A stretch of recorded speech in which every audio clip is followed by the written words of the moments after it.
ঘুম থেকে চুলের মুঠি ধরে টেনে তুললো আমাকে। আমি কিছু বুঝে ওঠার আগেই ধাক্কা মেরে আমার গা থেকে কাঁথা সরিয়ে নিয়ে মুখের উপরে ঠান্ডা পানি ছুঁড়ে মারলো।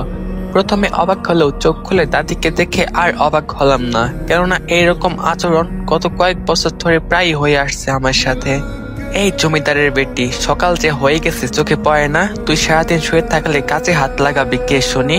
আমি ভয়ে ভয়ে বললাম, কাল রাতে অনেক দেরিতে শুয়েছি দাদি, তাই সকালে উঠতে পারিনি আজ। কেন, রাতের বেলা তোর কোন নাগরের সাথে আড্ডা দিচ্ছিলি যে দেরি করে ঘুমাইছিস? দাদির কথা শুনে আমার রাগে কাজ চলে গেল। উনি সবসময় এভাবে কথা বলেন, কিন্তু আমি চেয়েও তাকে কিছু বলতে পারি না, কারণ আমি যে এ বাড়িতে আশ্রিতা। আজ বাড়িতে মেয়ে দেখতে আসবে, জানি না কত বড়লোক ওরা। জানিস, অবশ্য তুই তো ফকিনি, তুই জানবি কেমনে? মানুষের টাকায় পরিস খাস, তুই কি বুঝবি বড়লোকদের কথা? ওনার কথায় লজ্জায় অপমানে আমার কান জ্বলে উঠলেও আমি একবার তাকে কিছু বলতে পারলাম না। ঠিকই তো বলেছে উনি, তাদের টাকায় চলছি, নিজের তো কিছুই নাই আমার। আসলে দাদি আমার নিজের দাদি নয়, আমি শুধু তাদের বাসায় থাকি। আমি একজন অনাথ, যাদের বাসায় থাকি তিনি আমার মায়ের সবচেয়ে কাছের বান্ধবী সীমা আন্টি। তার আর আঙ্কেলের বিয়েতে আমার আম্মুই মূলত ঘটক ছিলেন, আর আঙ্কেলের বিজনেসে আমার বাবা অনেক সাহায্য করেছিলেন। অ্যাক্সিডেন্টে আমার বাবা মা মারা যাওয়ায় আমি আন্টিদের বাসায় থাকি। আমি শুনতে পেয়েছি বাবা মা মারা যাওয়ার আগে নাকি আন্টিকে বলে গিয়েছিলেন আমাকে দেখে রাখতে, তাই বাবা মাহীন এই 7 বছর আমিকে আন্টি নিয়ে এসেছিলেন তার সাথে। তখন থেকে মূলত আমি এই বাসায় আছি। আঙ্কেল আন্টি আমাকে খুব ভালোবাসলেও এই দাদি আমাকে একদমই সহ্য করতে পারেন না। উনি আন্টিকে বলেন তিনি আমায় বাড়িতে রেখে ভুল করেছে, আমি নাকি পরে পরে তাদের অন্ন ধ্বংস করছি, অথচ বাড়ির অনেক কাজই আমি করি। আন্টি আমাকে কাজ করতে মানা করলেও দাদি কোটা দেয় যে পরের বাড়িতে পড়ে আসতে, কিছু কাজ না করেই বসে বসে অন্ন ধ্বংস করবে নাকি। আন্টি প্রতিবাদ করলেও আমি কাজ করি। এমনিতে তাদের প্রতি আমি কৃতজ্ঞ। আমার পড়াশোনা থেকে শুরু করে যাবতীয় খরচ আঙ্কেলই দেন, তাই শুধুমাত্র শুয়ে বসে তাদের বাসায় থেকে তাদের টাকায় খেতে ভালো লাগবে না।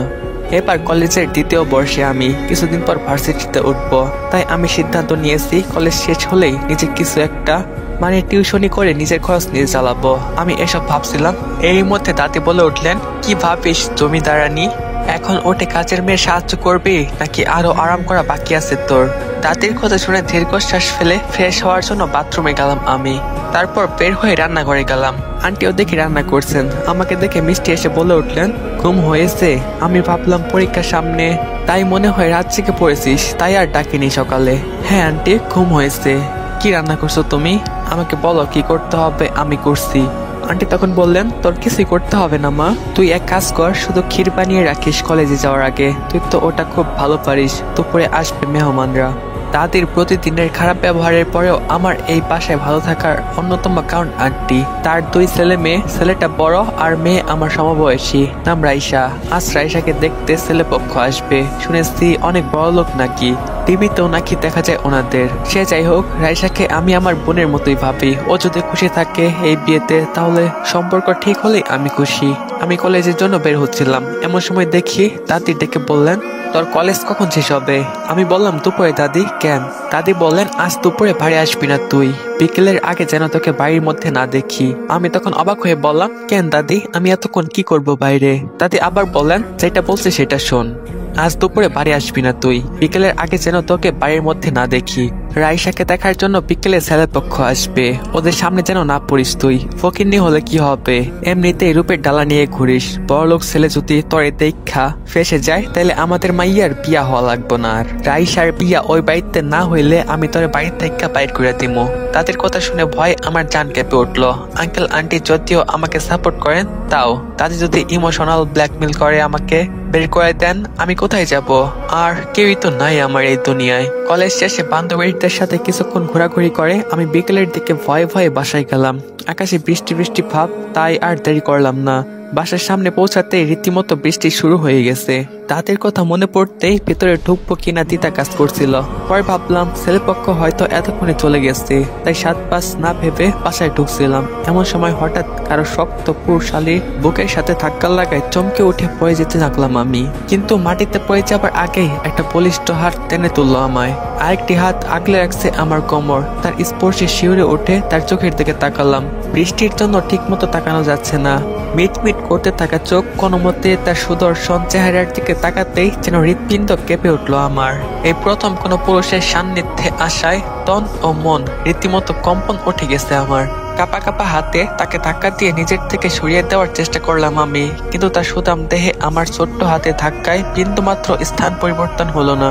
হঠাৎ তার হাত আমার চেহারার দিকে এগিয়ে আসতেই অজানা আশঙ্কায় চোখ আপনা আপনি বড় হয়ে গেল। কিছু বুঝে ওঠার আগে অনুভব করলাম আলতো হাতে আমার মুখের উপর আসা এক কোসা চুল সরিয়ে দিলেন তিনি। বৃষ্টির নিচে অচেনা যুবকের সাথে এমন মুহূর্তের রিয়াকশন কি হওয়া উচিত আমার জানা নেই, কিন্তু অদ্ভুত কোনো কারণে সংকোচ বোধ হলেও তার স্পর্শে আমার অস্বস্তি লাগছিল না।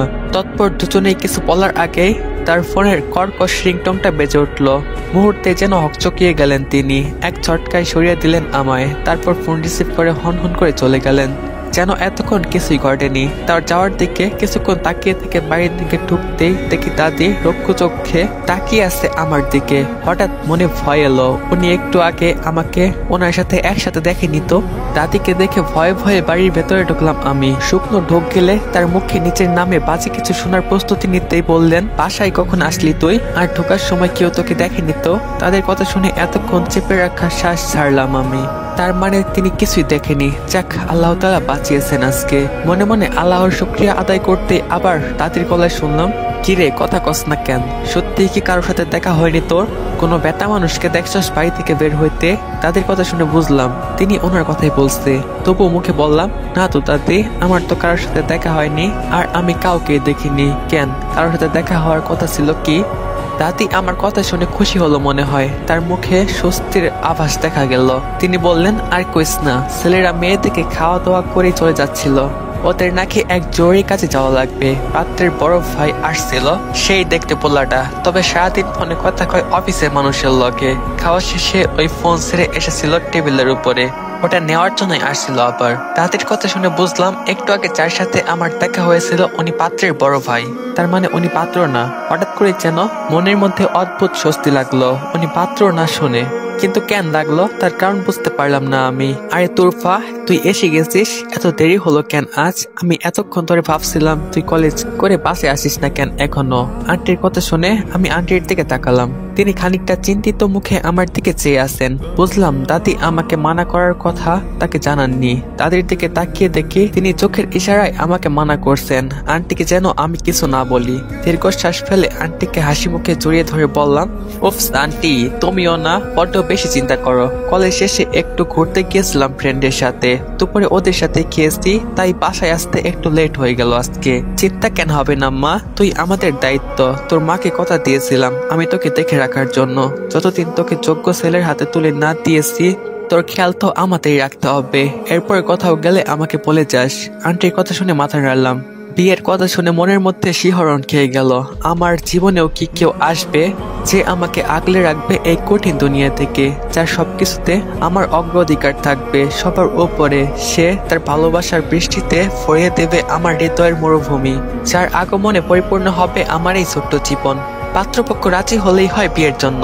এত ভালো ছেলে আর পরিবার হাতছাড়া করা যাবে না। চৌধুরী বংশের লোকজন বলে কথা, ব্যবসা সম্মান সব দিক দিয়ে তাদের বহু নাম ডাক। আমার ভাবনার মধ্যে তাদের কথাটা শুনতে পেলাম। চৌধুরী বংশ, আন্টির কাছে শুনেছি আমার বাবাও চৌধুরী বংশের ছেলে ছিলেন। এই জন্যই আঙ্কেলের ব্যবসা দাঁড় করাতে তিনি অনেক সাহায্য করেছেন ওই সময়। ইস, আজ যদি আমার বাবা মা বেঁচে থাকতেন, তাহলে এই পাশের থেকে তাদের খোঁটা শুনতে হতো না প্রতিদিন। আমার জীবনটা অনেক অন্যরকম হতো। বাবা মায়ের কথা মনে হতে চোখে পানি চলে আসলো আমার। দ্রুত রুমে চলে আসছি আমি।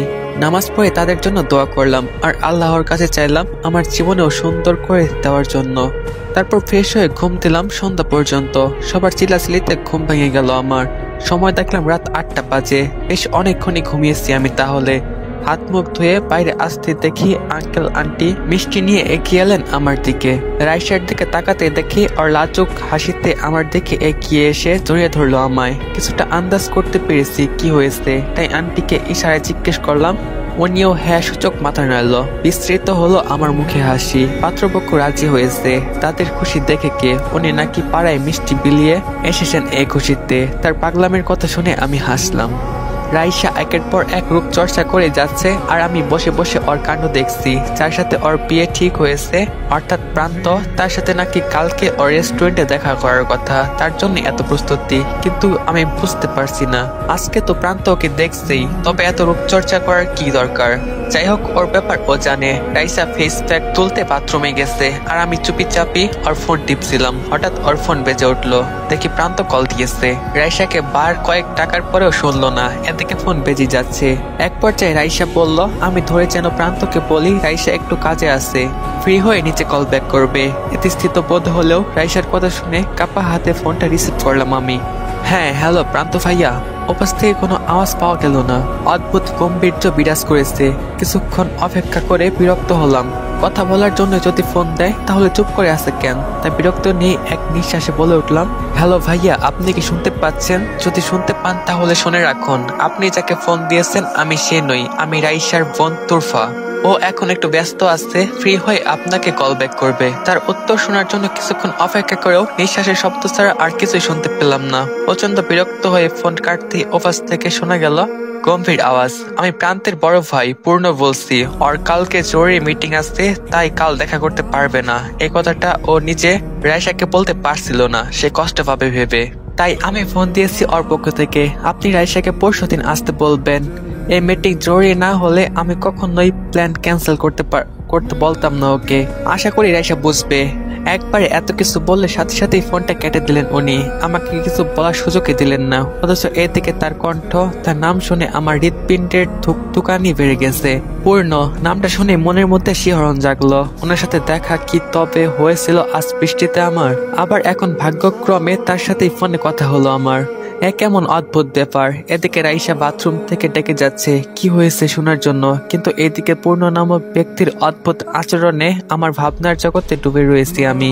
কোনো এক অজানা কারণে তার কথা মনে হতে কেন জানি চিন্তার ডালপাড়া ছড়িয়ে পড়ে আমার হৃদয় জুড়ে। তো গাইস, আমি একটু অসুস্থ, যার কারণে আর কি এই পার্টটা একটু ছোট দিলাম। তো এই পার্টটা তোমাদের কাছে কেমন লাগছে, মানে গল্পটা তোমাদের কাছে কেমন লাগছে? এখন বলো তোমরা গল্প কোনটা চাও, এইটা নাকি আগেরটা? তোমরা যেটা চাপা ওইটাই কন্টিনিউ হবে। অনেকজনই বলছিল যে ওই গল্পটা ভালো লাগে না, তাই এই গল্পটাও আনলাম। তো তোমরা দুইটা গল্প শুনছো, এখন বলো কোনটা কন্টিনিউ করবো। তোমরা যেটা বলবা ওটাই কন্টিনিউ হবে। তো ভালো থাকবে সবাই, আল্লাহ হাফেজ, দেখা হবে পরবর্তী পার্টে।